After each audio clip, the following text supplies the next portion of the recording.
Longer now, but I'm further from the crowd where I used to be.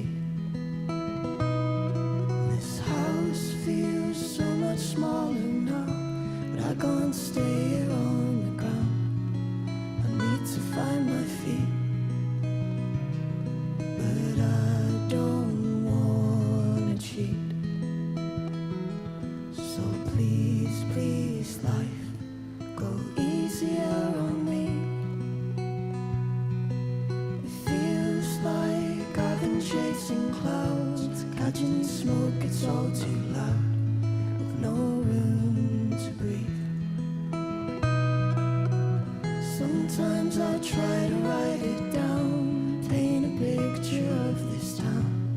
It keeps telling me to leave. There's not much I would need. So please, please, life, go easier on me.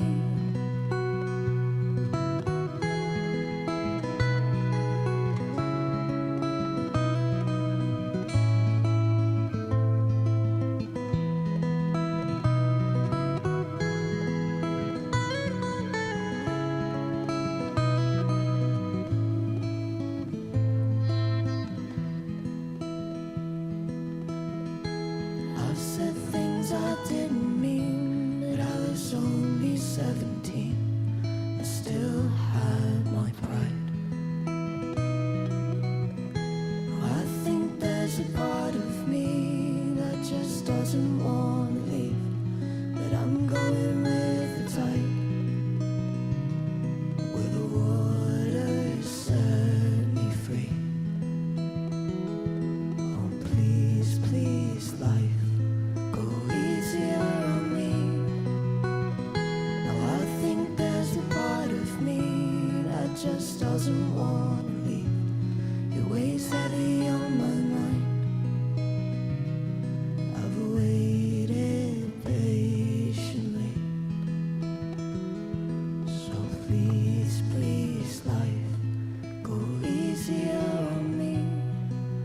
Please, please, life, go easier on me.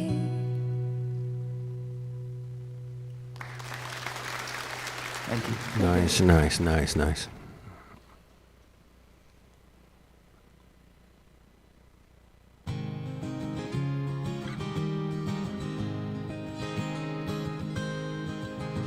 Come gather around people wherever you roam, and admit that the waters around you have grown, and accepted that soon you'll be drenched to the bone. If your time to you is worth saving, then you better start swimming or you'll sink like a stone, for the times they are a-changing. Come writers and critics who prophesize with your pen, keep your eyes wide, the chance won't come again. And don't speak too soon, for the wheel's still in spin. There's no telling who that it's naming, for the loser now will be later to win, for the times they are changing. Come senators, congressmen, please heed the call. Don't stand in the doorway, don't block up the hole, for he that gets hurt will be he who has stalled.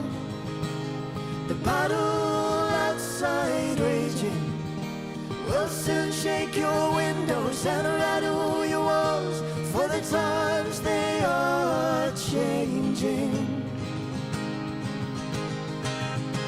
Come mothers and fathers throughout the land, and don't criticize what you can't understand. Your sons and your daughters are beyond your command. Your old road is rapidly aging. Please get out of the new one if you can't lend a hand, for the times they are changing. The line it is drawn, the curse it is cast. The slow one now will later be fast. The present now will later be past. The order is rapidly fading, and the first one now will later be last, for the times they are a-changing.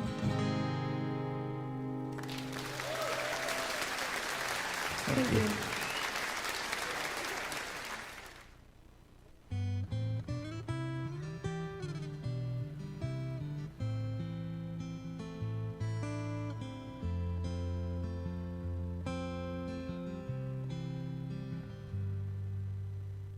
And if the sun goes down too soon, with Barcelona in review, you'll keep your eyes fixed on the moon, and I'll follow you.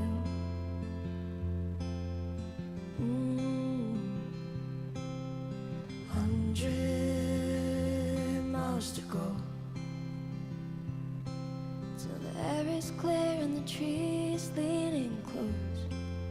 100 miles to go,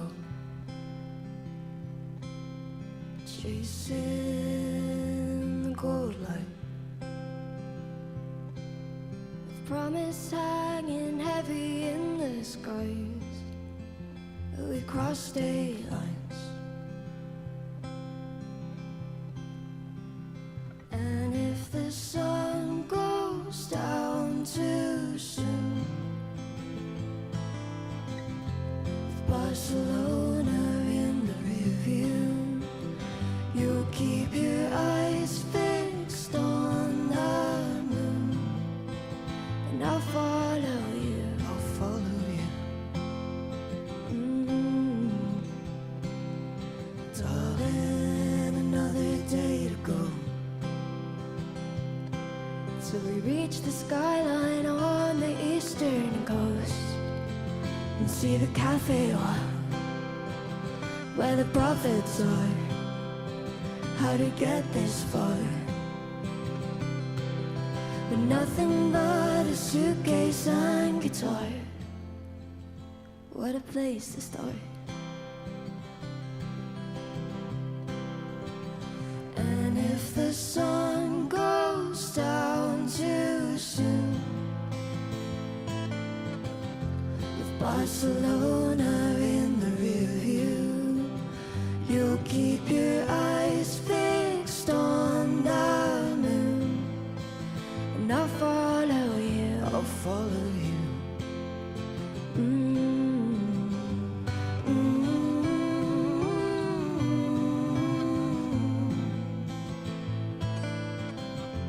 Barcelona in the rear view.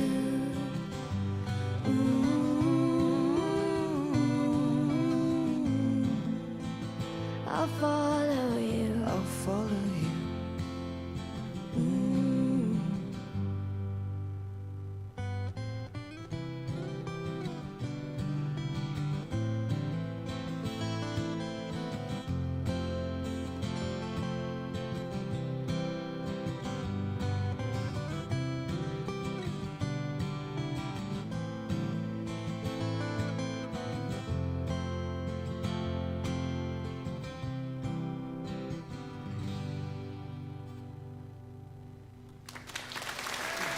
Thank you.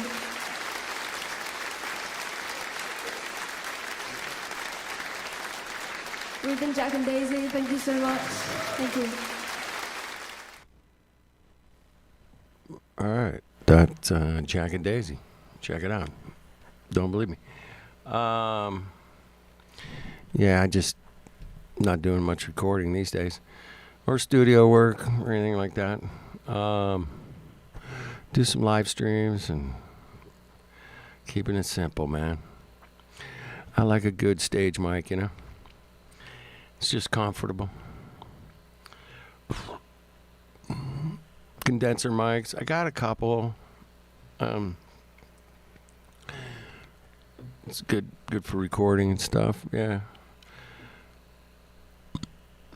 If I'm gonna record an amplifier, I just use a 57. You know, live show especially. But and a 58, you know, that's the master of live shows in my book. Those things are solid. So I figure if it's good for stage, it's good for YouTube live streams, man. It works every time. They're very reliable, and they're tough, man. You can spit on them; they'll still work. All right, I got some interesting stuff. I think, man. I don't know. What's up, runner? Don't mess with the dude, man. Don't mess.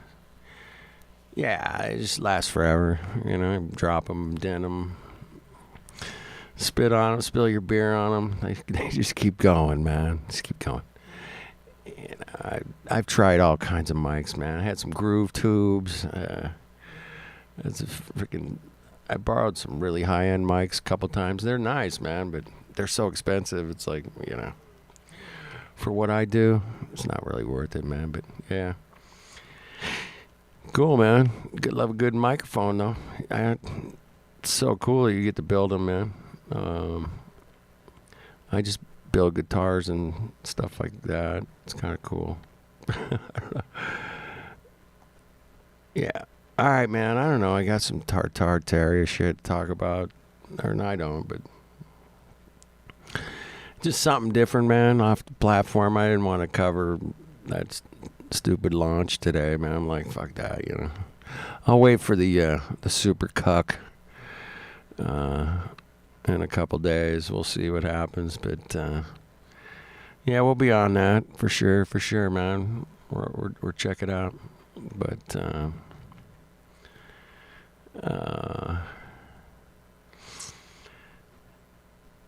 I don't know if it's come a long way, man, but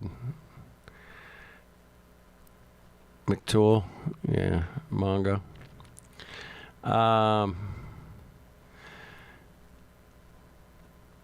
He's just annoying, you know. I'm sure he's a nice guy. I probably wouldn't hang out with him at more than like one beer, maybe. I don't know. I'm sure he's a nice guy, man, but he's such a so annoying, you know, just annoying. That's all, man. I got some comment on last night's stream. It's hilarious. The guy was anonymous, of course, you know.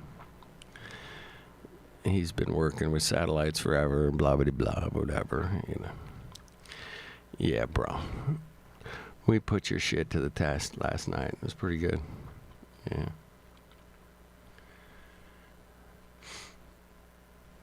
No, I don't think anybody's died out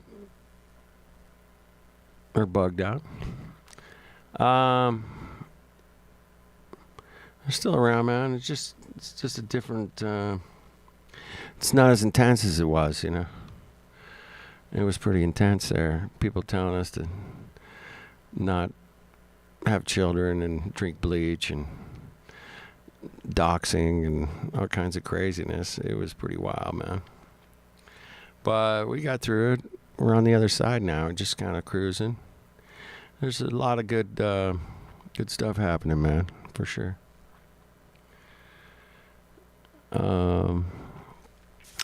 I know. I just saw Witsit. He was over at Earth Awakenings, like a week ago? 2? He's been in and out.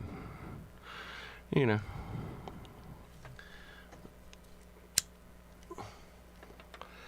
He's still around. Dude, he's raising a family, man. Dude, he can be making money doing flat earth content and try to raise a family.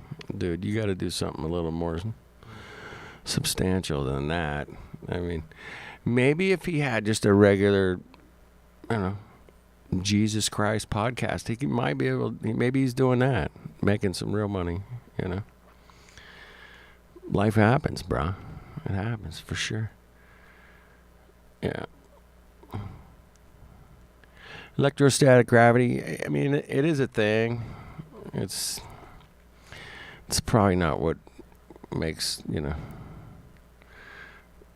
things fall down, but it's definitely a thing you can test. It's definitely for real, but not.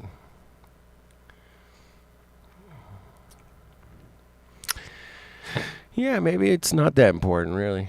Yeah, you could be right, man. Yeah, is Kardashians that important? Maybe they're more important than Flat Earth.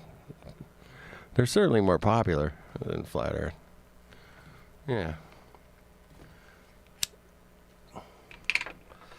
Certainly. Anyway, I got to get to the video. You guys keep the chat going. I'll jump in, man, if there's something good. But it was a good chat. Let's check it out, man. Let's go read Tartarian, man. Let's go. Let's see if it works. Everybody. It might not work. Get rid of the echo. Get rid of the echo, How's man. everybody doing? Can you hear me all right? Let me know if my video and audio is good, and we'll get started. Hi, everybody. Morning Glory. Tokayo, 13th Monkey. Larry Champion. Wonderful. 5x5. Well, I'm going to get started. I'm just going to get right into it because I've got a guest coming in, and he's got limited time. So there he is in the chat. Let's get to it. Steve Young. And yeah, so I'm just going to start off by playing a clip from the video I found yesterday, which I thought was fantastic. Really a great summary of Tartary in general and what we find as we look into the history of pretty much everywhere. So we'll start with that, and let me share my screen. Entire screen. There we go. And share the system audio. He's got the Rode mic. That mic sounds pretty good. Not bad. It does sound pretty good, right? Yeah. And yeah, it picks up. It's just Picks up listen to well. about 5 or 10 minutes of this. It's a really wonderful video from a channel I'd never heard of. I'm really impressed. I can't tell if it's AI and AI narrated or not. It's hard to tell nowadays. But We'll be able to tell. Trust me. the quality of the language is fantastic, and just what he has to say. So I'll link this in the chat and in the show notes later. But great video to watch, not just to see what's going on with Prague, which I'll be showing a bunch of this evening, but also because the things he says about Prague can be applied to everywhere. And it's just really well put together. So let's get started here. Spanish guitar. I like it. Love me some The deeper I Spanish. go into the architecture of Prague and buildings like the National Museum, the stranger the transition becomes from the grandeur of these structures to their later functions. Episode 3 is where we ask the uncomfortable questions, the ones that bubble to the surface after enough late-night archive digging. Sounds like AI. The voice, for sure. After staring for hours at old photographs, old engravings, and old plans that don't quite match the official story. Because once you accept that these buildings look inherited rather than constructed, once you see that the workmanship, the scale, the stone masses, the harmonic geometry, the precision, and the sheer overwhelming power of these structures feel Exactly. out of place in their official time period, you naturally arrive at the next puzzle. Why were these buildings downgraded? Why converted into everyday institutions? Why stripped, modified, repurposed, dulled? Yeah. Why do so many of They used to make this program called, they probably still make it, voice to text, text to voice. That's what it sounds like. Not quite AI, but I guess it's an early version of AI. This was years ago, man. You type something, and then it would just read it out in some really cute voice. I think that stuff still exists, Joe Dirt. Definitely, right? Yeah. There you go. It's Warsaw, Poland. There you go. Of these structures across the world, not just in Prague, share the same pattern of transformation from palaces, monumental halls, cosmic-looking observatory domes, and acoustically perfect structures into hospitals, universities, parliaments, museums, barracks, administrative offices, and yes, even asylums. Something doesn't add up. The story is always suspiciously similar. A grand building appears suddenly in the historical record, usually attributed to one architect, often with very few construction photographs. The building seems complete or near complete when the earliest photos appear, then slowly over the... Well, the buildings look complete and they look really old. They look really old. They're like, yeah, they finished that yesterday. And it looks like it's fucking 100 years old, you know? Next decades, it gets altered. Windows bricked up, domes modified, statues removed, interiors partitioned, foundations covered, monumental staircases blocked off, and its purpose mutates. And in Prague specifically, the Grand Tartarian signature is everywhere. Buildings that look like royal palaces, but are labeled the post office. Manny. No. We're getting all kinds of stuff these days. Just any subject you want to get into, man, there's tons of it. If you're into whatever. Tartar, or if you're into flat earth or space, or it's everywhere. University building, a police headquarters, or a psychiatric institution, as if the titles were Yeah, no commas or periods, or no like no ohms, no. There's just no soul to it, you know. It sucks. But anyway, the information could still be good. Fittest flat earther? Who is that guy? Yeah, the fittest flat earther. I think I seen something on him. I don't know.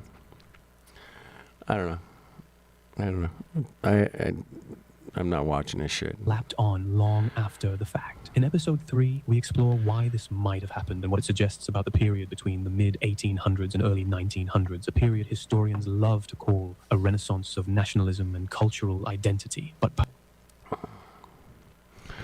does that look like building scaffolding, or just, hey man, we gotta change out those windows and paint some shit? Okay. That building looks like it's fucking 500 years old right there. And they say this is when they're building it? Come on. It's common sense looking. Perhaps there was... Now, is this AI? I don't know. TikToker. Yeah, okay. Yeah, I don't do much TikToking. So, there's that. There's more going on behind the curtain. When you dive into municipal records, you notice something interesting. The official narrative for these buildings often starts with a competition. One architect wins, others lose. Plans are submitted, but the surviving plans usually show designs that are significantly different from the buildings that actually exist. A staircase appears in the real building that is nowhere in the plans. Columns are thicker or differently spaced. Window bays don't match foundations uncovered during later expansions or tram tunnel construction show older stonework. And the explanation you often get is that the architect changed the plan during construction, but the scale of the discrepancies suggests something bigger, like the architect was adapting something pre-existing rather than designing from scratch. And if that's the case, then the conversion of these structures from palatial complexes into mundane institutions wasn't simply renovation, it was rebranding. Imagine inheriting a grand palace that predates your recorded history. You can't explain who built it or why. You find it too magnificent to destroy, too valuable to leave untouched, and too confusing to present to the public. So you rename it. You add your own decorative touches. You reassign its purpose to something civic or administrative. And once you do that, you can reshape the public's memory. A palace becomes a museum. A cathedral-like hall becomes a university. A cosmic-looking... I think that Stellium speeded this thing up a bit. I do. Let me try slowing it down and see how it sounds. Tower becomes an observatory or water tower. In some cases, the most ornate buildings strangely become mental asylums. Perhaps the most bizarre downgrade of all. Why would a society take its most stunning palatial complexes, structures with acoustic perfection and harmonic geometry, and transform them into hospitals for the mentally ill? That's not just impractical, it's bizarre. These buildings were not designed for clinical utility. They were designed for ceremonies, energy, resonance, or governance. Their size, their materials, their layouts, their monumental entrances all suggest something grander. And yet the 19th century is full of examples where magnificent buildings were quietly rebranded as asylums. Was this a tactic to hide their original purpose? Was it a convenient method to restrict public access? Or was it an attempt to associate these places with negativity, fear, and stigma? A palace repurposed as an asylum becomes a place no one wants to ask about. A building once celebrated becomes forgotten, and over time, its origins are erased. This pattern is not exclusive to asylums. Museums, government buildings, and administrative headquarters follow similar narratives. You can track this by analyzing the cost reports. Many of these buildings were supposedly Now he sounds drunk? Is that what's happening? Okay. constructed in an era where budgets were tiny, tools were primitive, and labor was manual. Yet the structures themselves rival the complexity of modern mega projects. You notice that budgets don't match materials, construction timelines don't match scale, labor force records don't align with output. In Prague, this is extremely visible. The National Museum's official construction timeline. Any of you guys been to Prague? Man, that looks like a cool place. Wow. Damn. What the hell's going on in Prague? Damn. The shadows look good on this picture. Blurry picture. I've had a problem. Yeah, Prague's got to be just freaky, fucking kooky. Get the freaky kooky. Tartaria kook. Kook fucking tar central, man. Yeah, let's go. Gotta be cool, man. All right. But yeah, this picture looks legit, but it's hard to say, man. It's hard to say. Line is only 6 years long, but the stonework alone, given the technology of the 1880s, should have taken decades. And this is assuming all the stone was cut on site, all by hand, with manual scaffolding, no cranes, no electricity. But what if the building already existed and simply underwent facade work, dome modifications, and interior refinishing? Suddenly, the timeline becomes plausible. The renovation narrative fits. I mean, you got to think about greedy people, man. Let's say there was some kind of reset. Hey, man, what's after the reset? A bunch of people survived, and they went, oh, shit, check out all these old buildings, man. Shit, we're going to take over those buildings. How do you want to do that? I don't know. Let's repurpose them. Okay, what do you want to do with them? I don't know. We'll just make up some people that built them yesterday, and yeah, it sounds good. We'll have a few contests, architectural contests, and he wins, and we'll build it. Okay, let's go. Better than the construction one. This brings us to the theories behind repurposing. There are 3 primary arguments people propose, and each adds another layer to the mystery. The first theory is the narrative control theory. It suggests that when a society inherits grand architecture without a known builder, it creates a story to justify the structure. An architect. The Wang Chung, recorded in Prague. Interesting. A patron, a construction date. I did not know These that. stories help anchor the building into a national identity. You can't tell the public, we found this. You can't say, this existed before we could have built it. So you turn it into a museum of national pride or an Or you can turn it into an insane asylum. I always loved that one. Just insane asylums. administrative building. You give credit to someone recent enough to fit the timeline, even if the underlying structure is much older. The second theory is the containment theory. This idea proposes that these buildings had energetic, acoustic, or symbolic functions the inheriting society didn't understand or found dangerous. Enormous domes, geometric layouts, unusual corridors, specific alignments, and unexplained resonance properties might have been too mysterious or unscientific for the era. Rather than explore or preserve these functions, authorities partitioned the interiors, restructured the spaces, bricked up windows, reconfigured halls, or filled basements with dirt. Hospitals and asylums make convenient repurposing targets because they allow alteration of the original space without public scrutiny. The third theory is the erasure by utilization theory. This theory argues that the easiest way to erase the sacred or monumental identity of a building is not to demolish it, but to drown it in bureaucracy. If every chamber becomes an office, if every hall becomes a filing room, if every monumental staircase becomes a route to the HR department, the building loses its mythic aura. It becomes absorbed into the everyday. Its origin story dissolves. The beauty of this method is subtlety. Nobody questions the functions of a museum or government building. It blends into civic life. And once a building blends in, nobody asks who built it. This is exactly what happened across the late 19th century. Governments worldwide used monumental inherited buildings to represent their new power. This was not just an architectural decision, it was a political performance. In Prague, the National Museum became a symbol of cultural revival, a statement of national pride, and a monument to identity. But beneath that glorious narrative, a quieter story persists, that the museum was built on the bones of something older, something whose original purpose we can only guess. Old photos reveal this. Foundations and basement excavations reveal this. Strange mismatches in stonework reveal this. Decorative programs that don't fit the supposed era reveal this. Yeah, it was Even a different the picture. narrative of how the museum was decorated points You're toward right, Joe. inheritance. Yeah, so I thought that was just a beautiful summary of, so much of the research that's been done into Tartary and all the anomalies that people are finding when it comes to the timelines and who built it and who the supposed architect was and what evidence has been found that actually shows construction. And it really, the narrative really falls apart when you look in North America.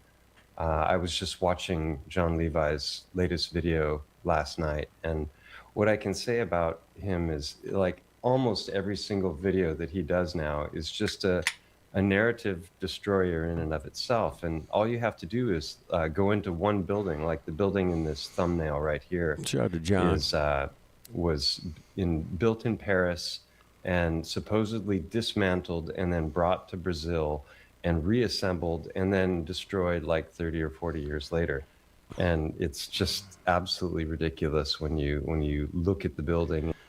I don't know why you don't like John, man. I mean, he's chill, a little weed smoking, living in the desert, dude. All right. He's not a great researcher, no. Either am I, but he just puts stuff out there like, hey, man, what about this? What's up? What about that? He's not fucking, this is a fact. I know this. He does the boots on the ground. He's out there, checking out buildings. It's a different style, just two different styles. I like Kenny, my lunch break guy. He's all right. I don't like his music in the background. He kind of, Martin, fucking, he's a Mongo, fucking speculating shit, fuck all the time. Yeah, you kind of got to do that a little bit in this realm, It's hard to get a lot of the records and shit and figure it out, but, John's just fucking smoking weed, hanging out with his dog, growing food, living off the grid, man. He's off grid, dude. Different vibe, man. He never asks for money. I mean, I think people send him money. I mean, he's not selling out a bunch of fucking commercials when you watch his videos, like Kenny, My Lunch Break. That guy fucking sells more fucking ads than anybody, man. I have to, and he's, kind of a pain in the ass to watch his videos if you don't have the fucking ad blockers. There you go. You're off grid. There you go. Yeah, man, it's just a different vibe, man. So don't be down on John, man. I mean, I would hang out with that dude for sure, man. But yeah, his research is a little interesting. His coke oven thing he did was fucking totally cool, man. Yeah.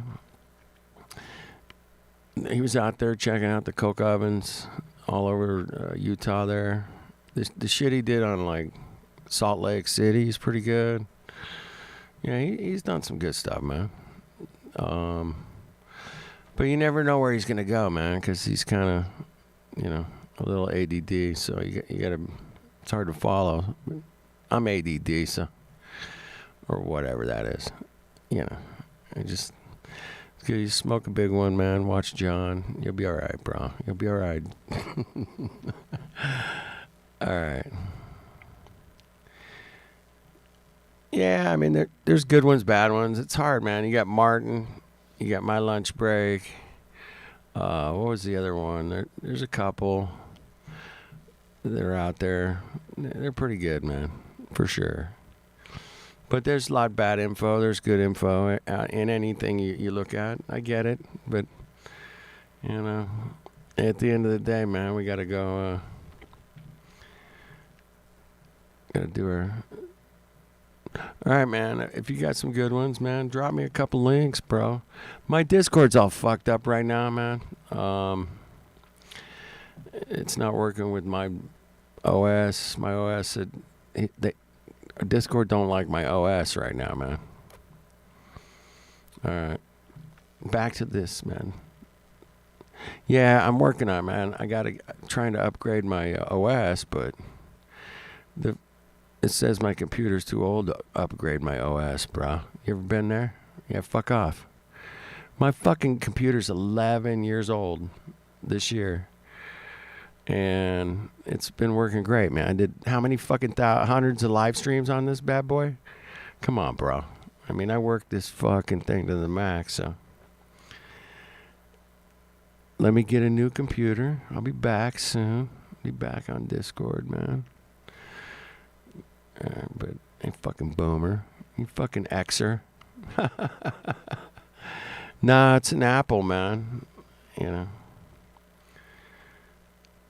Yeah, then, I don't know. I'm an Apple guy, so I gotta stick with that. Anyway. I got some money coming in soon. I'm gonna upgrade. Definitely overrated, but shit, my computer lasts 11 years. I didn't upgrade, didn't do nothing. It's been good video quality, audio's great. I mean, it does everything I want to do, but now I've outdated myself. 11 years. I mean, that's a pretty good run for a computer. Damn. It's over a decade, bro. Come on. Yeah, you got to be able to afford it. Exactly. It's not cheap.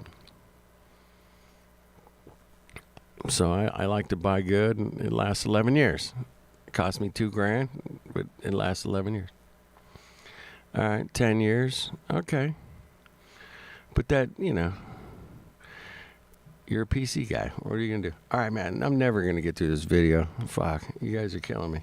All right, let's carry on. And you see the grandeur of it and the scale. It defies logic when you just start to pull at the threads a little bit of the official narrative, and that is proven true over and over and over again when it comes to research into the old world.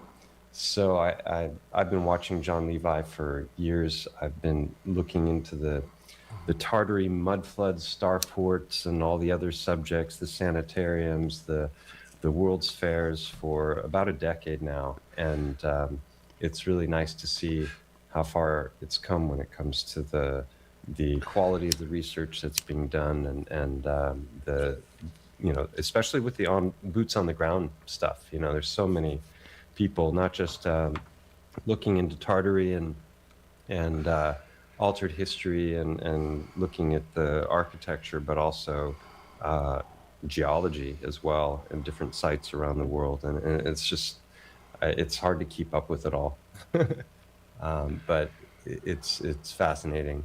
There's definitely a concerted effort to rewrite history and paint a narrative of our past that's totally false, and you don't have to go back very far to see that that's the case, as Ben has shown, Waking Up with Analog, the archivist, and his examination of the newspapers from 100 years ago. It's just a completely different story of what was going on. And so Prague was, it's just a fantastic place to visit. It's my second time going, and I can warmly recommend it to anybody, because it's so so beautiful and clean and safe and untouched by you know, the bombings in the war. And yeah, this is zoom out here. Oh, the borders are gone. Oh no, there they are. So Czech Republic, Slovakia, Austria, Germany, and Prague right there. Years ago, I did a trip from Budapest to Vienna and then to Prague, but I was literally 2 days in each of. Yeah, I went into a lot of American Indian history, and yeah, it's tainted with all kinds of fakeness, bro.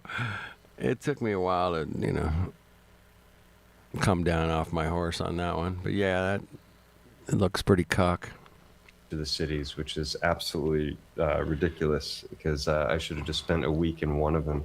I spent 5 days in Prague this time, and well, 4 counting travel. And I just touched a little bit on what there is to see. Luckily, I was staying like somewhere around here, right in the heart of the city, so a lot of sites were within just a few minutes walk for me. So in that little opening narration that I played, he was talking about this structure here, which is the National Museum, which, you know, if you just this one building alone is a narrative destroyer. It really is. If you start to dig into the history and what they tell us about who built it, how long it took. They say this structure was built in 6 years.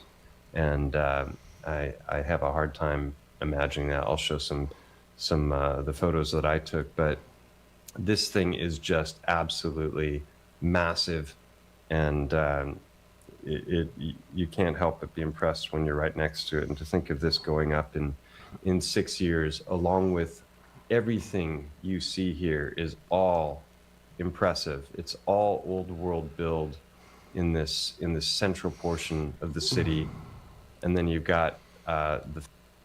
Holy shit. Gorgeous buildings, right? Yeah, he's got good shit. Everybody's got good shit occasionally. Even I got some good shit occasionally. But I just, yeah. What a city. Look at all these builds, man. My goodness, man. I mean, they're all like super Tartar, fucking ridiculous, bro. It's not like LA, man. So you got some shit building here and some shit building there. No, these fucking, every one of these buildings is fucking like, get the fuck out of here, right? Famous clock tower. Where's that? Over here. This is the I mean, look at that fucking Tartar shit show from fucking. I would just be. I'd need like a week or two there just to walk around and just go, okay, this is fucking stupid. This is stupid. That's stupid. Look at that. It would probably take me like, 10 days to just kind of get over my overwhelming freaking freak out, right? I'm like, this is ridiculously awesome. The gem of Prague, incredibly complex structure that's mapping time in a whole variety of different ways, which they, interestingly enough, modified in the last few years. And one of the panels they turned into a globe, but it didn't used to be that way. So, yeah, I mean, you can see the scale of things, and it's just it's incredible. All right, I get you. I get it, man. We got good builders now. GM, fuck yeah, we do. We can build crazy shit. I mean, was it the Disney Theater? Fucking, that's crazy build, man. I went to SoFi football stadium. That thing's fucking just bitching, man. What a fucking build that thing is. Crazy as fuck. I went to the Intuit Dome, downtown LA. Fucking crazy build. Beautiful. Well, not beautiful. It's kind of ugly, man. But anyway, they built it. But this is different kind of building. Craftsman, man. This is like brick-laying Mongos, man. That didn't have a lot of cranes and shit. I mean, not only do you got to be like a master fucking, who's carrying all the fucking bricks, man? Where are you getting all these bricks? Where are you getting all this fucking marble, man? You're gonna hump that marble over here, hump it over here, hump the marble over there, humping freaking granite. I mean, somebody's humping some heavy rocks, bro. That's all I'm saying, man. They built it in 6 years. Pretty good, man. Pretty damn good. This fucking donkey, I got a donkey fucking humping shit. What's going on? It's not impossible. I get it. It's not. You're right. But it's, I've had many conversations about this. Is it possible? Maybe. They built that shit.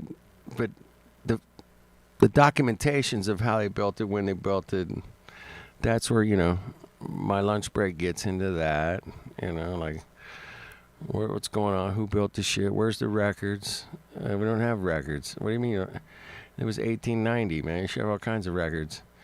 Dude, I got records of pianos that were built in fucking, 1702.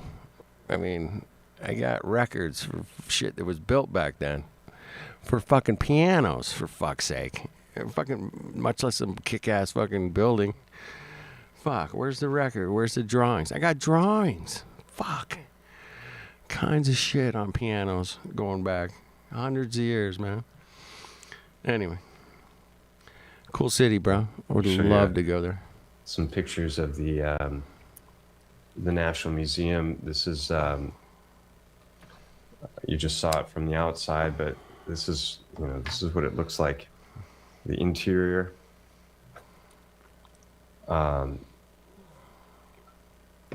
It's just looking up at the ceiling.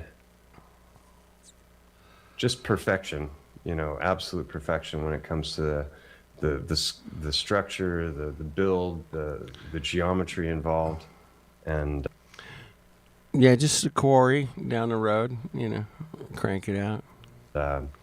And this is just one of countless buildings in Prague that are jaw-dropping, and I'm gonna show the insides of some of them. That's right. Pianos had the same specs worldwide. Fucking A, bro. Even today. From like 1840s, it's the same shit, almost as perfect as today. Yeah. I mean, they fucking had it down in 1840. And they still build it the same way as they did back then. But, thousands of parts in the fucking piano. Fucking millions of bricks on the building. I get it, man. We can build shit, but, the timeline thing, man. But I got records of guys building. I know who fucking built that piano. I know his name. He's got drawings, Yeah. Where was that first one, man? I think it was in Europe, man. I think it was Austrian. I'm pretty sure it was Austrian, man. Yeah, I could look it up in my encyclopedia. I can't, yeah. Italy? Is that what they're saying? Yeah, I've heard stories, man. There's a lot of stories about it. The first piano. I saw the first piano ever built, according to the records, but can't remember where it was built. Anyway, that I who got builds to his shit, man? And I didn't get to see any. There's at least two libraries in Prague that are world famous for their size, and Gotta have some globes in there, Mongos. If you're gonna have a library, you gotta have some globes. This particular library went a little overboard on the globes, but that almost looks AI, doesn't it? Look AI? Fuck. I don't think you're even allowed to go in this one anymore. But yeah, probably not. Probably not allowed to go in there. I mean, this is what a library should be, huh? No shit, Oh, right? I thought it was going to go big there. That's what a library should be. What a place. The reason the piano is the most beautiful instrument is because it plays the whole band. The rhythm. It's got the melody. Yeah, it does everything. It's a great instrument. So does the guitar, but it doesn't quite sound the same. Dude, that was some serious fucking globes, man. Look at that shit, bro. I mean, a little too many to be real, right? Yeah, it's got to be an AI picture. I don't even know if that's legit, man. To sit down and read a book. I mean, I don't know, man. You guys got better eyes than I do. Come on. Is that... Dude, those globes are fucking bumping, dude. I mean, I've seen some globes in my day, bro, but that shit is bump. Look at the base on that globe, man. What is that, solid fucking brass? Holy shit, man. Or it's AI. I don't know. I would love to see something like that. Fuck yeah. Joe Dirt's going real. Even the little globe over here has got a bit of a nice stand on it anyway, but this one over here, man, is wicked, bro. Did that thing light up? Shit. Leisure World. Yeah, it reminds me of the Leisure World. Yeah, it's kind of that cage looking thing. Exactly. Super Masonic floor, for sure. 100%. Yeah, there we go. Doesn't seem like the libraries were repurposed. They seem like they remain as they were. Yeah, the Prague library. And then this is Clementinum. This is another, look at this thing. It's, All right, I thought it was going to go with the big picture. That was the same. That's the same. Here we go, the Clementinum. That's not it.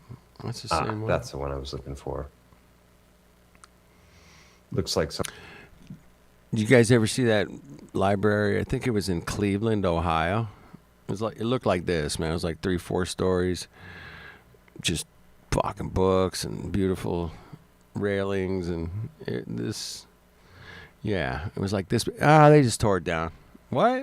Fucking what do you mean you tore it down? Fucking. Something AI made.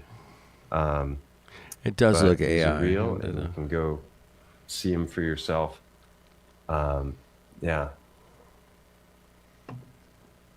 So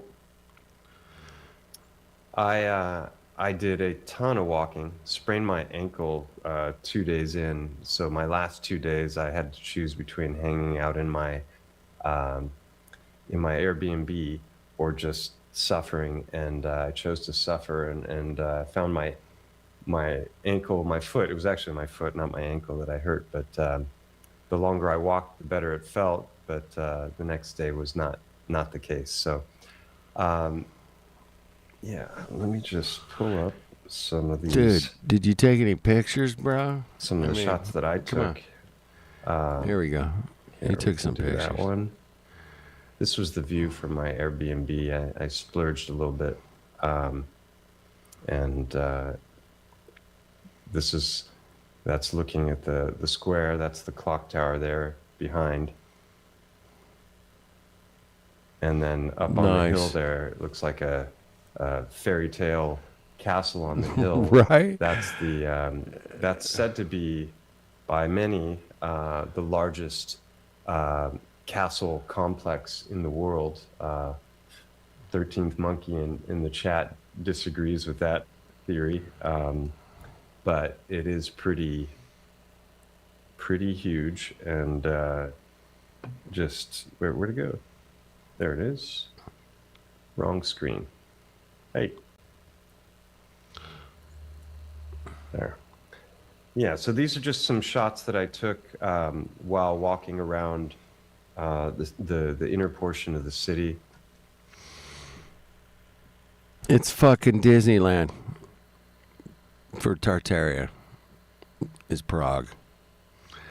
I mean, does it get any better, boys and girls? I don't think so. I mean, look at that shit, man. Look at how ornate. Fuck off, man. I mean, just built fuck off. These structures are. Jimmy Jedi would just say, fuck off. Come on. Look at that shit, man. They just cranked that shit out, man. And they say it was built a couple years ago. What the fuck is that? things that are being built now are not likely to stand for 50 or 100 years, and these are still there hundreds of years later. And when you go inside, I mean, look at how ornate this is. Just the chandelier alone is worthy of. That's some serious kick-ass work there, huh? Yeah. I put together a couple chandeliers last year, man. Not easy, I'll tell you, man. Not quite that ornate, but yeah, all those crystal glass pieces. Oh, you shitting me? Fucking hanging that shit on little wires. Fuck no, man. Not cool. Respect. But that's a sick ass chandelier, This is man. just this is an art museum or art palace of Prague, and just one of many incredible structures. This reminds me of the Rialto, or not the Rialto, the Ponte di Sospiri in Venice, which is between the Doge Palace and the prison. And so there's this, they call it the Bridge of Sighs, because as the prisoners would walk across, there were a couple little windows that they could look out. That was the last daylight they'd see before they went into the prison. So this is almost identical construction to that. And the most famous prisoner there being Casanova. Yes, that modern plastic chandelier. That's so great. You can get one on Amazon for $200, man. It looks great. Who pissed off a lot of people for his infidelities. So that's the National Museum. Get a real taste of the scope from that angle. And this is just looking down a long random street, and you just everywhere you turn, there's what appears to be Antiquitech and etheric. That's a Martin terminology. Antiquitech. Yeah, I was there when he came up with it. I remember hanging out with Martin on what we used to call hangouts, and yeah, he was kind of the guy that started pushing Tartaria, man. He was like the first one I ran into anyway. Was Martin Ledecky, and yeah, he's been an interesting guy. But yeah, he was the one that said Antiquitech, and I was like, that's interesting. Okay. Spires and metal domes and a lot of the balls that have been removed from other parts of from the buildings and other parts of the world that probably held things like mercury and other things. Those all remain in Prague. This is Wenceslas Square, and to my back All right. This is a good picture. I like this one. It shows the Tartaria, right? And then you got some modern shit just right in the middle there. Yeah, we can build shit too. It's pretty cool. This photograph is the National Museum, so that's what you see when you're up at the museum looking down. Damn, look at that. It's one old world building after another. Pretty cool, man. Whether it was built yesterday or 1,000 years ago or whatever, I don't know. But it's there. It's pretty cool looking. And just a random street in Prague, and everywhere you look, there's something to see, and it doesn't get boring. Yeah, I couldn't imagine it getting boring. I mean, if I was walking around here, I'd be like, can we go in that building? Can we go in that one? I want to go in that one. I want to go in that building. Can we walk around that building? Can we go to the roof? Is there a roof bar? Or is there a restaurant? Where can I go? I want to go in the building now, in the building. Yeah, I would be freaking out going, which building do you want to go into? I want to go into all of them. Can we do that? And they're like, no, you can't go into all those buildings, bro. What do you mean I can't go into all of them? Too bad. Fucking the bastards. most expensive was my lodging, obviously, but food was definitely reachable price-wise. So I took a long walk the first day I got there and just kind of encircled the city to get or the old part of the city to get a taste of what there was. And I found my way to a place called Vyšehrad, which is a star fort and has an Star fort. That's like squirrel to a, like, you know, a dog. You say star fort, I'm like, star fort? Star fort. amazing church, which you'll see in a moment there. It is in the background. But just walking down the street, and then there's, you know, something like this to see. Just walking down the street, see some crazy. Hey, Lele. Look at those windows, man. What are those, like 20 feet, 25-foot windows? Damn. Impressive, man. Hi, Tarita. Impressive. OIC. Oh, wait, go over here. Welcome, everybody. Graffiti. Hey, GM, you'd Yeah, and then appreciate the here, graffiti, bro. You get a taste know of what I'm the Street art. I should never call it graffiti. It's street art. Fuck. Get the fucking term right, you fucking boomer. Come on. the size of the walls. I'll show some maps, some of the old maps of Prague in a moment. Street art. They, you know, they give a real GM, you still with me, bro? Come on, man. I got a question. taste of the scope of the city and how it was, you know, back in the 1500s. But you can see that's probably a 30-foot wall at least, and this isn't even part of like the main fortification structures. Damn. Check that out. Fucking boomer. There's some It maps keeps here clicking on the wrong thing. sent to me by Oh, shit. 13th Monkey. This is from 1742, and just showing, you know, the outline. You can see the bastions here of the what was really just a big star citadel. 1742. And Mike mapped it out for me here. Where'd it go? These are not showing up. Oh, there. Yeah, so you can see the red lines are where the bastions used to be, and in some of these places, if you get down on street view, you can actually see these walls, and they're, like I said, 30, 40 feet tall. They look just like the walls at the Vatican. When I used to live in Rome, I'd walk around those walls and look up at them in awe, and these were no different. Down here is Democ, my fucking Demongo. I'm going to call you Demongo. Democ. Huh? Fuck. I love you, brother. I love your mind. Don't ever like take what they say about you. Don't take it to heart, man. Just kind of go, yeah, whatever, fuck off. Yeah. I know you do, but just a reminder. Love you, brother. Thanks for showing up, man. We're not into the space thing today, man. Kind of missed that one, but we're hanging out in Prague, dude. Fuck them. Exactly. Right, Democ? But we're hanging out in Prague. We're doing a little tour. I mean, this place is just like crazy freaking Tartaria, bro. I mean, the building, the architecture, it's just awesome, man. Check it out. Just check it out, man.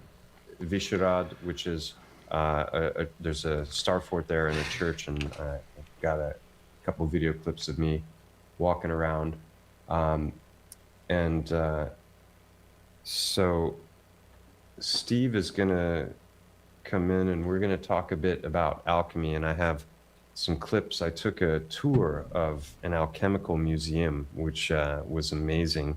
They discovered this museum 20 years ago, roughly, when there was a flood in the city, and one of the roads collapsed and it exposed tunnels, and that's when they found the museum. Well, it wasn't a museum that they found an alchemical laboratory, but now it's a museum. And it's it was like literally a 3-minute walk, somewhere right around here, 3-minute walk from where I was staying. So that was helpful because I could hardly walk that day. So, welcome. Hello, hello. Can you hear me? I hear you perfectly. Hang on. I can't hear you. You can? Hang on, I'm working on something over here. Hold on. I'll be right back. Hang on. They hear me. Sure.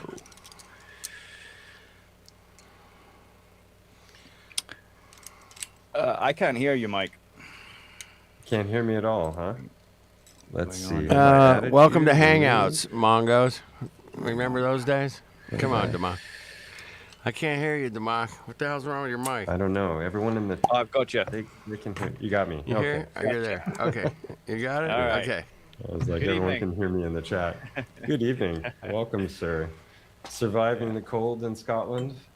Yeah, it's bitter today. Like, it's a freezing fog. It's been like about -3 or -4. Yeah, it was, yeah. One That's of the about coldest how days we've cold had it- this year. Yeah. It was that cold a couple of the days I was in Prague. There were frozen puddles, but we had sun today in Spain, and it hit about 18 degrees Celsius, which was crazy. So sorry to rub it in, but Being swimming. yeah. So yeah, I was just talking about the Alchemical Museum that I visited, and I'm gonna show a little bit of that, and then we can talk about it. I was also showing some maps of Prague, and you know what it looked like back in the day, like that. There we go. Mm-hmm. Actually, yeah. So this is bare bones, right? That's just, it's all the inner structure, but the size of these walls is just mind blowing. You said you were there 3 different times? Yeah, I went there many years ago to play music on 3 different occasions, and I did get to walk around the city, and you know it was amazing. I was blown away. But this was before I understood the alchemical history of Prague. You know, so it was years later.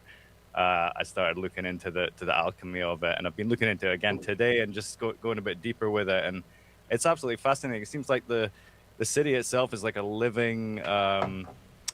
Like a living sort of sigil of All right, I'm alchemy, back. or you know, it's like alchemy is expressed throughout the whole design of the city at like every level.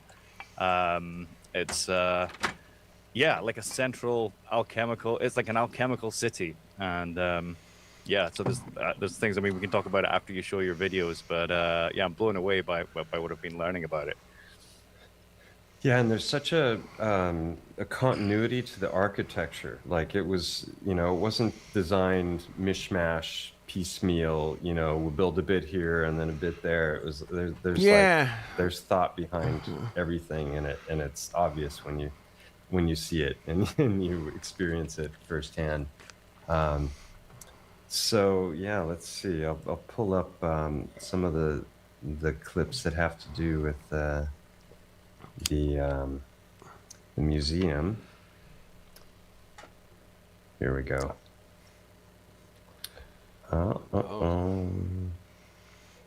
Yeah, so I went initially, and I missed the timing of the tour, so I had to come back an hour later, and so I just walked around a little bit and filmed a bit of the neighborhood, which you can see was anything but shabby.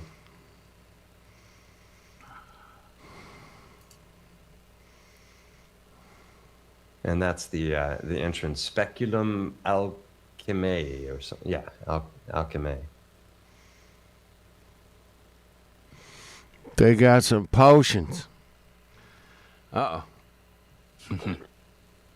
Some alchemy, man. And they Yeah, those they were alembics.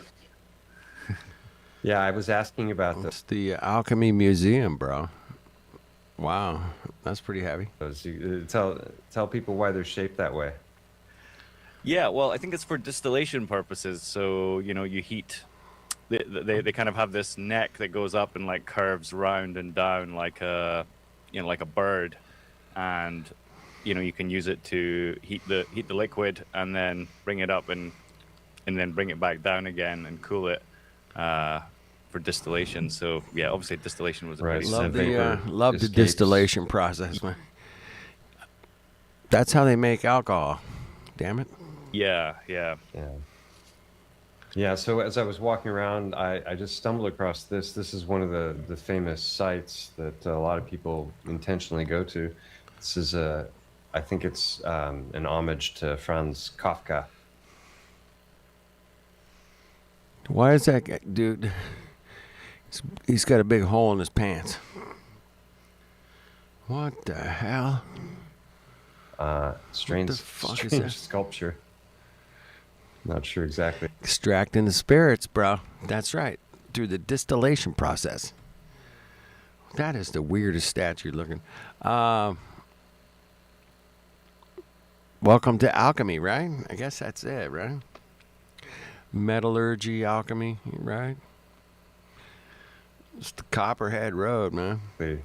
What it's supposed to Is represent. that what that is? And yeah, the museum is really close to the central square. That's the clock tower there in the background. And they've got these great old cars that go around the city. I didn't get in one because it looked really cold. But yeah, nice way to get around the town. They've got all the old trams are still there, you know, that are... Well, there it is. A winter's day. It's super sunny outside. Not a cloud in the sky, but yet everybody's freezing, man. You know. Now, if that sun gets only like, 3.4 degrees, maybe a million miles further away, it'll be summertime, because the sun, it's in the summertime, it's farther away for us in the northern hemisphere. It's way in the summer, it's farther away. Okay. They're electric and running I on the gotcha. rails, and It's cold. It's yeah. It's like functioning like it did back in the day. It seems in many ways. Yeah. Although the buildings, I think, have been they're not functioning as they did. So this is Yeah, it was amazing. Sorry, go on. Yeah. No, yeah. Go ahead. Oh, look at those. I love all that glassware stuff. See, when I was a kid, man, I used to just draw. Like when I was at school, I used to just doodle all over my jotters with, chemical glassware and stuff like that. I just had this obsession with it. Seeing. I like bottles of liquids, certain bottles. You guys like, some liquids are better than others. I get it. Some are better cold, some are better hot. Seeing this kind of thing is, definitely hits all my buttons. Extracting stuff. Yeah. Well, I had you on my channel, I don't know, it's probably been about a year now or something, to talk about your book, A Fool's Wisdom. And we basically only covered the first portion of the book where you're kind of going through the mainstream scientific narratives. Hey, you want to make some booze? I got you. We're going to need some fire. But look at those glass tubes, bro. That's some serious distillation thing going on there, man. Damn. It's got the little star there and right there. It looks like a big kick-ass bong, man. I mean, I was never into bongs. Not my thing, bro, but to each his own. But it does look like a big... It's a condenser. Yeah, it's going to condense. But it does look like a kick-ass bong. I mean, you could have... Yeah, you could hit that thing from two different angles, you know what I'm saying? Pretty crazy. Yeah. Anyway, not a bong guy myself. That you've kind of debunked not one my by thing. one.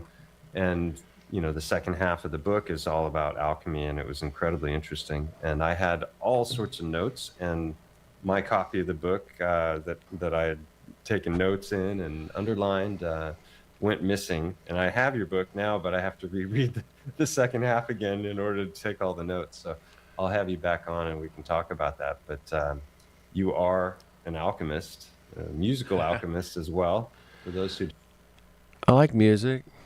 I like alchemy, man. I think it's definitely a thing, man. No doubt. I mean, we can all do it. I mean, get yourself a nice still. You can create some alcohol, whatever. I mean, isn't that alchemy or is that just chemistry?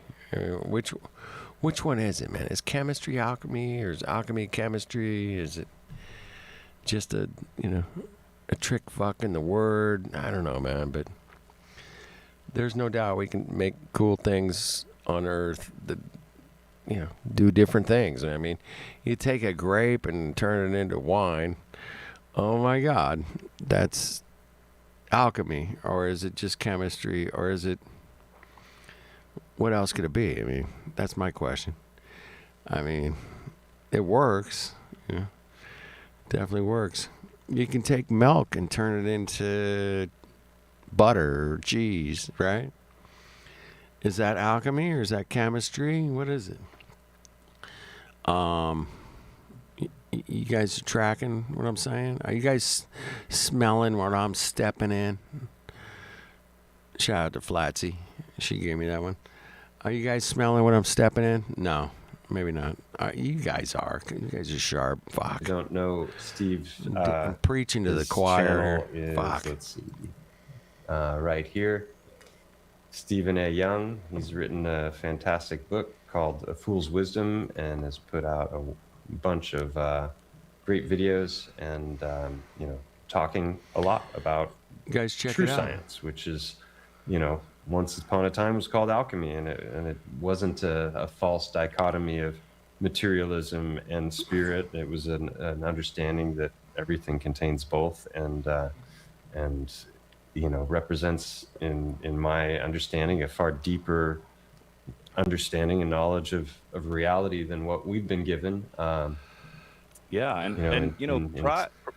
Prague is really, that is like the embodiment of. It's the fucking epicenter, man. I've seen some damn pictures of cities, but Prague looks just like stupid, man. I'm like, what Tartarian shit show is happening here, bro? Man, I hope to get there someday, but I'm realistic. It's like going to the moon. I'm not going to go to the moon. I know that. Prague, maybe. I would love it. If I win the lottery, I'll go to Prague. Let's do it. Let's go to Prague. Fuck it. Of alchemy, it's like You guys Prague need to is go to evidence of what alchemy can accomplish when it's put to use. We all need to go. It was Rudolph II, right? The kind of alchemical king. He sort of surrounded himself with alchemists and astrologers and all this. And, the city, as far as I can tell, I mean, the city is basically like an ongoing work. It's always being, developed and sort of made. But just a couple of things that I learned about it today that I wasn't aware of is the 7 hills. Seven hills around the city, and they each correspond with the 7. He said 7 hills, not hells, right? He said hills or hells. 7 hills. The 7 hills? 7 hells. Today, that I wasn't aware of, is the 7 hills. 7 hills around the city, and they each correspond with the 7 luminaries. 7 Mongos? And then there's 5 parts inside the city that correspond with the 5 elements. No. So you have like Prague Castle, Rajne, I think I can't pronounce it, but yeah, the hill where Prague Castle is all about the sun. And then you have Petrine, which I think you went to. Petrine is the moon. That. Yeah. So the Petrine is all about the moon. The hill is all has lunar correspondence. And you have Vitkov, which is the Martian hill, and it's all about war and strength and this kind of thing. And then the other one you mentioned that you went to, Vishrad. Vishrad is Venus. It's all about love. It's the hill of love and artistic inspiration. Right. And then there's Letna, which is this is Mercury. Vishrad here. Yeah. which is obviously a star fort with massive walls. I'm going to show a Oh, video where shit. I'm walking Oh, there it around is, yeah. this. That Starfort. Starfort. That's like squirrel. Starfort. Yeah, look at that fucking Starfort, man. I still have the questions about the Starforts. I think John Levy does a good job with the Starforts, but at least questioning, come on. Walls. I'm going to show a What's up with video the where I'm Starfort, bro? walking Oh, there it around is, yeah. this structure with just an incredible church. I've got shots from the inside of that as well. Now it's cemetery and whatnot, but that's Vyšehrad. And then you mentioned, like, where is it? Here is, this is whatever that name was you were trying to pronounce.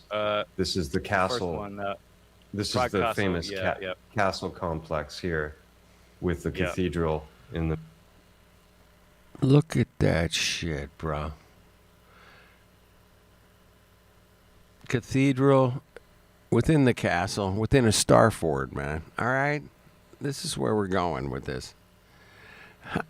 How can you sit there and go, oh, yeah, we just built that shit, 1892, 1612. Yeah, well, 1612. You built that shit, 1612. Which I've got fun story to tell about that, which I'll do when I'm showing it. But that is, I mean, that's way bigger than Notre Dame, right? It's way bigger. phenomenal. And then this is Petrine Hill.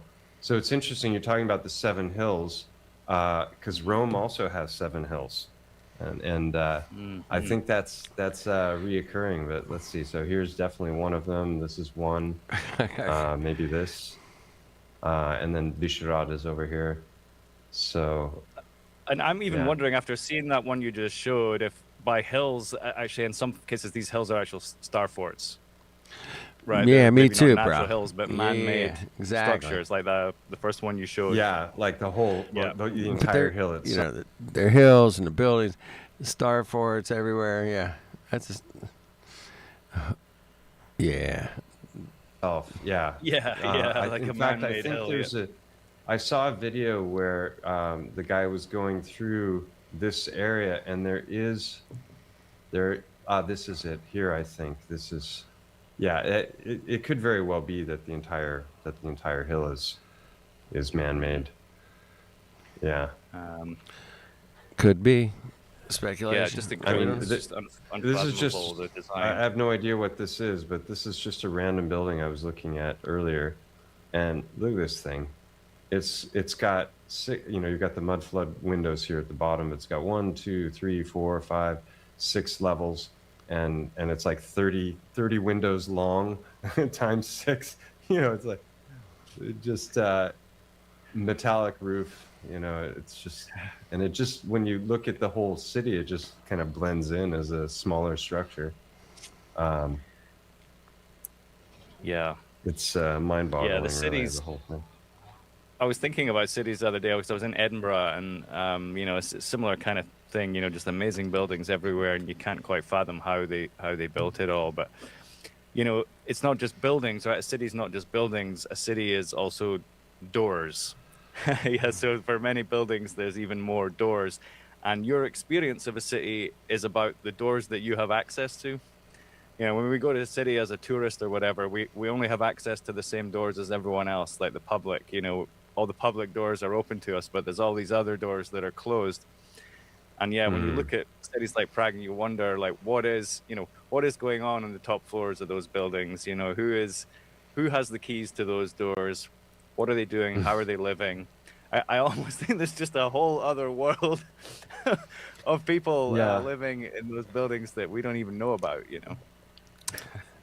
100%, and not only that, you've got all the underground components, that it goes deep everywhere when it comes to tunneling systems, and even in the U.S. you've got places like Seattle, and I think Portland as well, and San Francisco. They've got these underground sections of the city that they have some story of a great fire or a great flood or something, and then they just like paved over, like started building skyscrapers on top of it. You know, it's Yeah, and pretty this silly. alchemy lab, as the tour lady was saying, this alchemy lab had tunnels connecting it to all like the main places.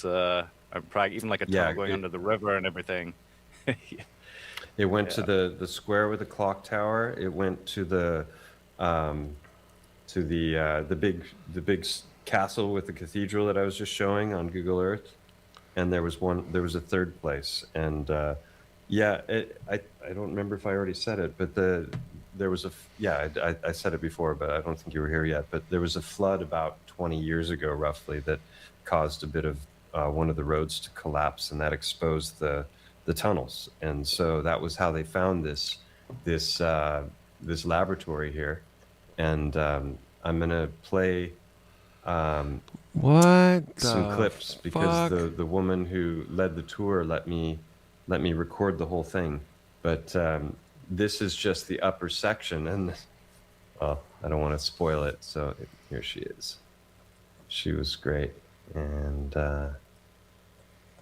it is the second oldest house in Prague. Second oldest house in Prague. Can you hear that? Not really. Period about the 16th and 17th century, when Rudolf II was a Are you hearing the audio? Yep. Steve? Yes. Yeah? Okay. Roman emperor. He moved from Vienna to Prague because he had conflicts with Catholic Church and with his family, so he wanted to gain more independence by moving here. Prague was 6 times bigger than Vienna. There was more art, more science, more multicultural, and that's what Rudolf loved about this place. He supported many occult scientists like alchemists, astronomers, or fortune tellers, and that was the biggest reason why he had conflict with Catholic Church, because they viewed these people as heretics. They had to work in secret, for example, underground. I'm just going to pause it and use a different video player because for some reason the audio is out of sync here. Nope, that was the wrong video.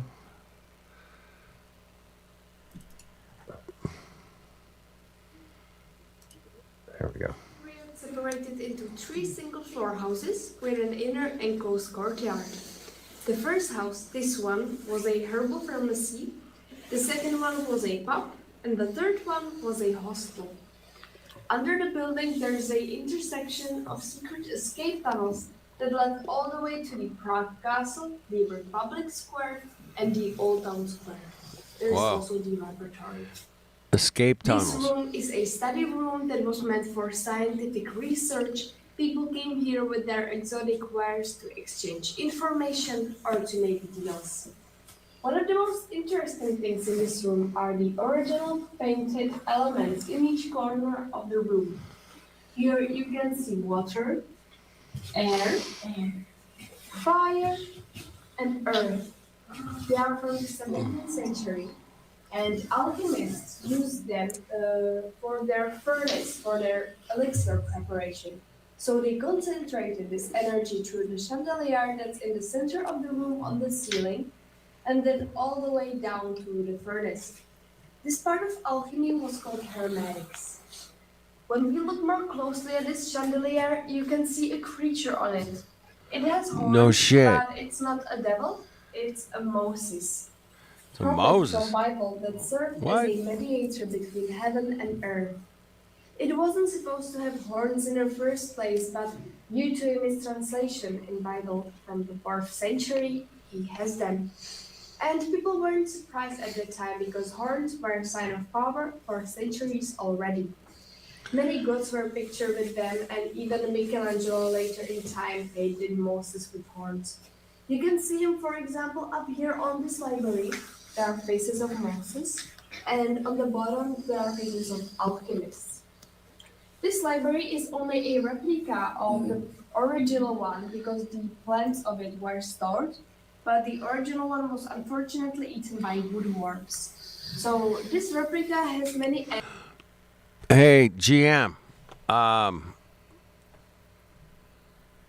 Last week, Banksy was discovered. You know, that Banksy is this guy from Bristol, England. You buying any of that shit, bro? I'm not buying it. I'm telling you that Banksy was not discovered like to be this dude until I see like the dude come out and go, yeah, that was me. Let me show you how I did it. You know what I'm saying? The mainstream nonsense. Exactly, right? I was totally not buying it. I'm like, where the fuck is this? Yeah, it's kind of a collective. Yeah, it's a collective. Yeah, you're right. And until somebody goes, yeah, here's how I did it. Let's go. Anyway, that was the question I needed to ask you there, man. Thank you. Yeah, it's a collective. It's an art collective psyop group that just kicks ass. They kick ass, dude. The whole Banksy thing kicks ass, bro. When they shredded the painting at the live auction, I mean, that was so cock, dude. That was beyond cock. I mean, we got a Banksy original. Get the fuck out of here. It's a psyop. Yeah. Yeah. Yeah, they get people to care about art. No question, man. Yeah, that's what they do. Thanks for chiming in, bro. That was it. That was what I wanted to ask you. Hey, man, thanks again for the piano, bro. No, it's a good little piano, man. It's not great, but it's good. Yeah, it's worth saving. Yep. The Keith Haring. I don't know about the Keith Haring, bro. I don't know about that, but yeah, word, man. But yeah, check it out. This young lady's, given the history of this place. I think it's interesting. But yeah, Prague's an interesting place, man. What a fucking place, bro. Animals in it, most of them are lizards, and that's because alchemists have their own symbolic animal. Something between a dragon and a snake. This creature was called Oroboro, and it was like eating its own tail as a sign of eternity and never-ending cycle. Then there are many bottles, but the most interesting one in this library is this one, the framed one in the middle. Yeah, a lot of people, they make garbage and then it goes mainstream. I get it, bro. The whole art world is such a scam, dude. It's such a scam, man. This painting's worth, 13 billion and million, yeah, whatever, fucking mongos. Dude, I got a copy of that one in my living room. It looks just the same. It's not worth fucking $1 million. So yeah, it's like super gay, super fucking gay agenda, super fucked up, absolute fucking money laundering scheme, man. Art is such a scam, dude. Art is a fucking scam, bro. At least, modern art. Yeah, it's cock. Yeah, it's total cock, man. Yeah. But yeah, it's an occult, just another system that they control. Just another system they control, bro. Through, their weirdo shit shows. Weirdo fetishes, man. There's a bunch of people that have everything and then they got some kind of weird fetish. Anyway, that's been kind of exposed to my knowledge. But we're here to. I'm here to expose some shit, bro. Journal youth that was found downstairs in the laboratory. It consists of 77 herbs and alcohol, so it's more like a herbal medicine. Nowadays, it's not a liquid anymore. 77 herbs and alcohol, bro. That's what I like. You know what I'm talking about, man? I mean, yeah. Yeah, there you go. It could be the trafficking through the art world, bro. Think about that, man. Yeah. What Now, was it Podesta? He was really into that weird art that he had like some weird art paintings, pictures on his walls. Podesta, right? That Mongo. Yeah, talk about some art. That guy had some really fucking real. I call it cuck art, man. It's totally Tony. Yeah, cuck art, man. Totally cuck. Alcohol, so Fucking it's more cock like as a fuck. herbal medicine. Nowadays, it's not a liquid anymore. It's more like a marmalade. So the consistency comes. You can also see the sign of this laboratory on it. It's also on the furnace. And this sign symbolized eternity. And there were 8 alchemical laboratories in Prague in total. So each one had its own sign that was printed on the bar. Yes, it was that dark art, pedo art, cannibal art. Yeah, that was it. You got it, bro. Yeah, I remember seeing that years ago. I was like, holy shit, what the fuck is this guy putting on his walls? You know, I'm like, come on, man. That's just super cock, dude. It's a super Then fucking. there is some other wood furniture, but the only original piece is this bench from the 17th century. No, have I seen the. No, not yet. Seinfeld. All right. The rest is only replica. No, I haven't seen it, man.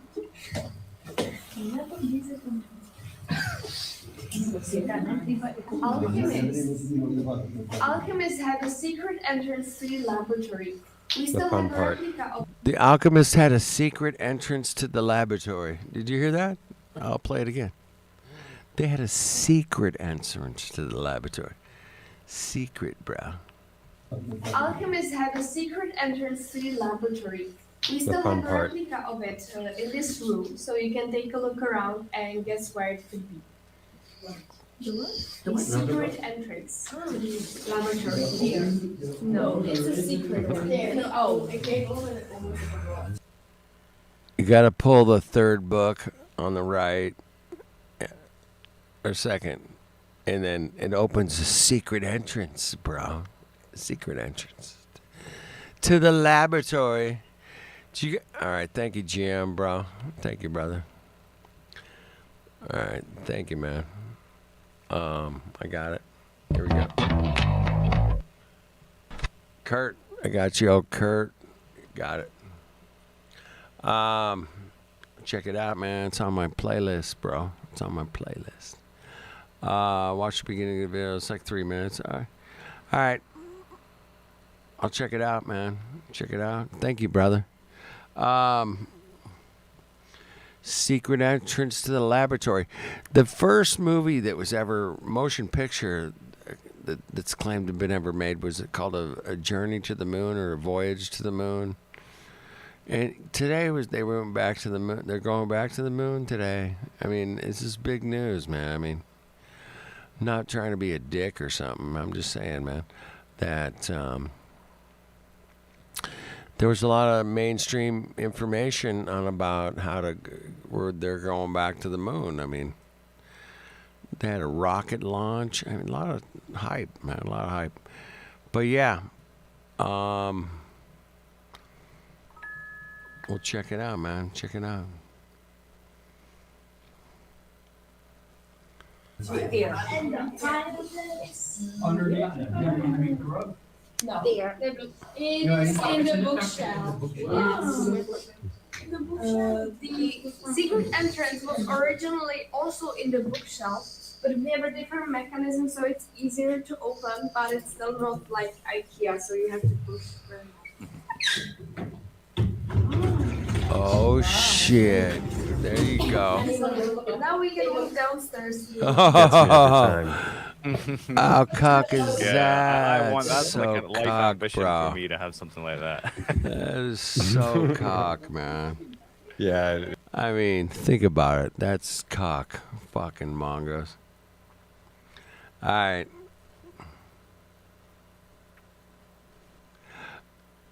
Denies the flat earth. Mongo. He's a mongo. It's like totally appeals to the child in you. Yeah. This is It was like right here, so you can go because there's going to be a lot of people, Oh. so you won't Oh, see that's anything. awesome. So that's one of the doors that goes. It's one of the tunnels that goes somewhere in the city. What? You a fucking wine barrel? I got a wine barrel, bro. I love a good wine barrel. Damn it. Damn. So did you see anything you had never seen when you checked these videos out? Dude? A lot of things, man. Yeah, I mean, you know, I've seen drawings of spaces like this, but I've not like peered into an actual preserved medieval alchemy laboratory before.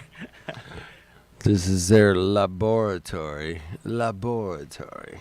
And Apparently, the king who was funding this, he had brought in, I think it was something close to like 1,000 alchemists from around Europe. So they weren't messing around when it came to alchemy, and they were being bankrolled by the king. So yeah, Bankrolled by the yeah, king, well, it was just called like the royal NASA. art. NASA's Maybe- being bankrolled Maybe by that's the why king, man. you can only really do it if you're Fuckers. bankrolled by the king. right, Fuckers. let's Fucking see. fuckers.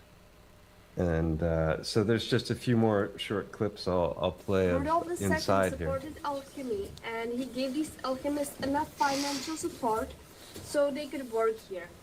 That was until the year 1612 when he abdicated. His brother took his place, and that was against occult science, so he stopped all the finance. I used to give tours at an amusement park, and it was a made-up story, and she's just like I was. She's just, tour guide. She was given the script, and she's sticking to it. And that, keep that in mind. She's just sticking to the script. It's a script, man. Yeah, but here's the funny thing about this script is that, I mean, there's definitely tunnels and shit under Prague. And under a lot of other cities, there's tunnels. So there's a lot of tunneling. Yeah. See, where there's tunnels in LA, right, GM? I mean, there's tunnels, all kinds of tunnels for what purpose? To be underground and not be seen. I get that, man. If you're like a spy or a weirdo doing weird things down there, yeah, San Pedro's full of tunnels, right? Yeah. Anyway, just something to keep in mind. Tunnels are a thing. And, she's just a tour guide given a script, man. This is where the alchemists all met. And there's some evidence to back that up. But thousands of alchemists came to this city to do alchemy. Interesting, man. I think that's interesting, bro. So, but they're doing it in tunnels. That's what the other part of it is like they're doing this shit in the tunnels, right? Financial support. And alchemists had no other choice than to leave this laboratory. So in the 17th century, before they left, they tried to hide as much evidence as it was possible that they were ever here. For example, they painted over the elements that are upstairs in the study room, or they walled up the entrance to the laboratory. They were successful because it was indeed forgotten until the year 2002, when there were huge floods in Prague and the street in front of the building collapsed and it uncovered... Yeah, bootleg tunnels is a thing. They got tunnels for drugs for Mexico, bro. You seen those tunnels? They're not real architectural geniuses, but they tunneled their way to San Diego. They did it. They had a little drug tunnel there in San Diego. You know about that. Yeah, El Capo. Yeah, it was a thing for sure. I mean, they did it, but they say they busted them, all these tunnels and these drug tunnels, right? There are all kinds of drug tunnels in Mexico, San Diego, Texas, yeah, Arizona, all kinds of tunnels, bro. But that's different than these tunnels, man. These tunnels look, very nice. They got a lot of nice brick, mortar. They're still giving tours today. The tunnels are, they're more, what do you call them? Elaborate. They're more elaborate, yeah. Long Beach has got tunnels. Really? Okay. Under the ocean. What? Ocean Boulevard. Yeah, there's some tunnels over. I've been over there, man. A couple of those little Tartarian buildings, man. Yeah. Yeah. Oh, shit. Yeah, they get the islands out there. Those oil drilling islands. Yeah, right there in Long Beach. These tunnels and then the laboratory itself. Damn, So dude. from the There's year too much. 2000 and- There's just too much to check out, GM. There's too much, bro. Well, we have a museum in here. The first room served for elixir preparation. The furnace in there is the only original furnace that you will see down here. There were 3 in total back in the years, but this is the only original that you will see down here. Some of the bottles on the bottom are original, mostly the most dirty ones, and the rest is only replica. You could also notice that this room isn't ending and it's going somewhere to the left. And that's because there is the first tunnel that leads to the Prague castle. It served for the nobles so they could get here in secret, unnoticed by the Catholic Church. Maybe even for Rudolf II. There are some clues, but it's not proven. For example, a plaque was found in here. It's not proven, man. It's not proven, bro. You can see a replica of it right here on the wall. It has a Latin inscription that says that alchemists that work in this specific laboratory are protected by the emperor. Also, this laboratory was owned by the personal doctor of Rudolf II, Tadeusz Hayek from Hayek. He was an alchemist and he made medication like elixirs for Rudolf. So that could be another reason why he would ever visit. Then there's one more tunnel in this area. Here you can see an iron door, and behind them there is a tunnel that's only 200 meters long, and it leads to the Old Town Square. And this tunnel is the only one that didn't collapse through the years. If it was open for public, we would be able to go all the way to the end, but it's the most unstable one. Because during the World War II, the town hall collapsed, and even multiple buildings around the tunnel, so it's the most dangerous one. And Okay, so the tunnel that goes to the Prague castle has collapsed. it collapsed and it's even walled up at the end due to safety reasons. But it was the longest one. It even went under the river. Yeah, about 1 kilometer long. So, Tunnels under the river, and you then we know, can as move you to the do. next room.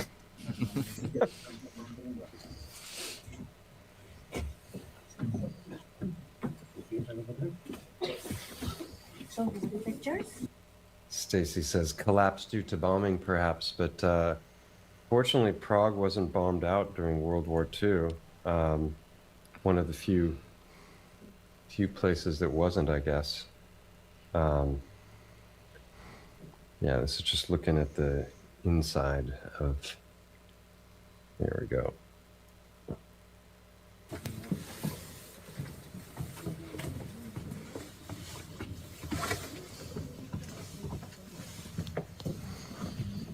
Okay, so the next room served for the transmutation process. alchemists tried to turn metals into a gold. It was the first step out of three to create the Philosopher's Stone, which you may know from Harry Potter. But to create such a stone, they had to follow very complicated conditions like watch the constellation of stars, the air pressure, the moon phases. So it wasn't just about the science, it was about these other factors as well. In this room, there's also a furnace, but this one is only a What? replica. And on the top of the furnace, there are some original bottles. In this room, there was found like some golden nuggets were found in here, but they were probably just brought in here because alchemists made deals with gold. Then, right here on What the the wall, you can fuck? see a plaque. It's a replica of the original. It's picturing the winning of Christians over pagans, and it was here for a reason.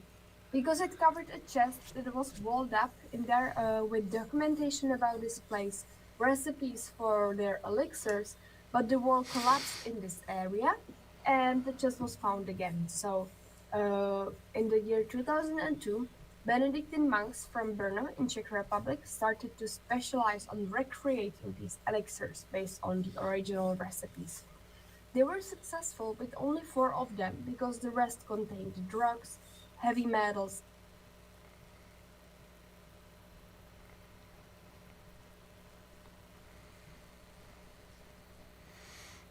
Oh shit, Jim. Yeah. Damn. They got the fucking piano there. Huh? Interesting. Damn. All right. Check it out. That's pretty good.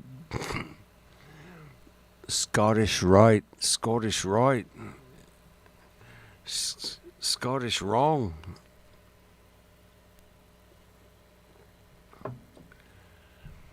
I like the Scots. I'm mostly English, my heritage, but got a different vibe, man. But yeah, that piano's from like 1850, and yeah, interesting, man.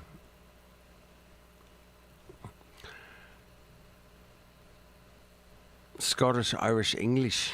Yeah. Right here in Long Beach, California, man. Right there. Check it out. Pretty interesting. All right.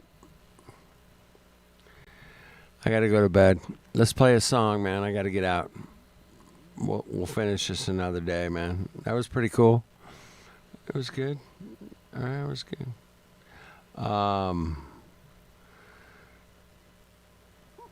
Finishing out with a song or two or something, man. All right.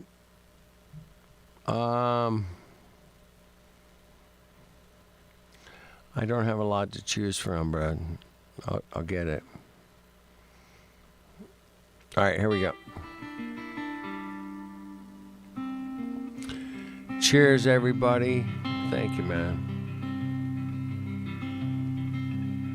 I'm just a poor boy, though my story's seldom told. Was squandered my resistance for a pocket full of mumbles, such are promises. All lies and jest, still a man hears what he wants to hear and disregards the rest.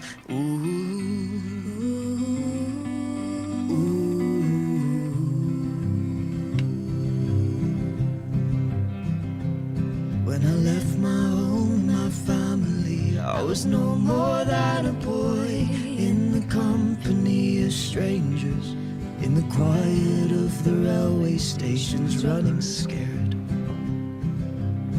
Oh, laying low, seeking out the poorer quarters, where the ragged people go, looking for the places that only they would know. Oh, la la la.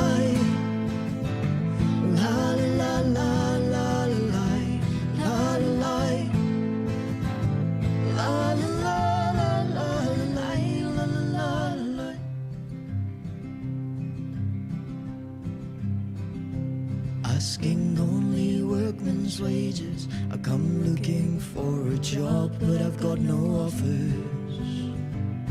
Just to come on from the wars on 7th Avenue.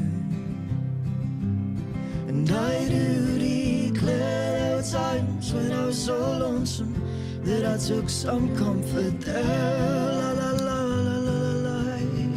La la la la la la. Oh la la. La la la la la la. La la la. La la la la la la la la la.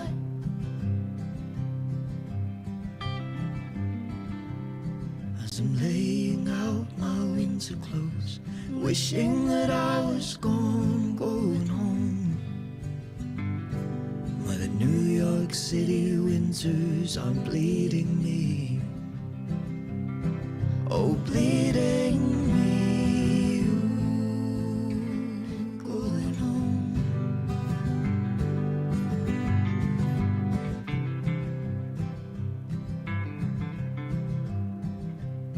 In the clearing stands a boxer and a fighter by his trade, and he carries a reminder of every glove that knocked him down and cut him till he cried out in his anger and his shame. I am leaving, but the fighter still remains, he still remains.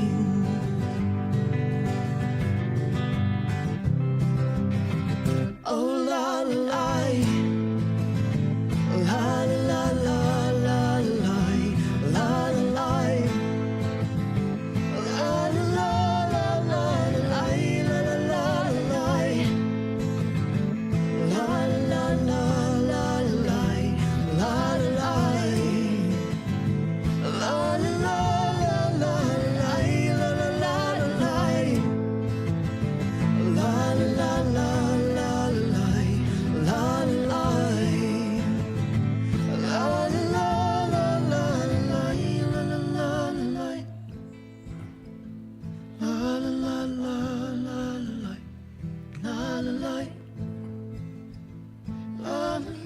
Not as good as the original, but it's good.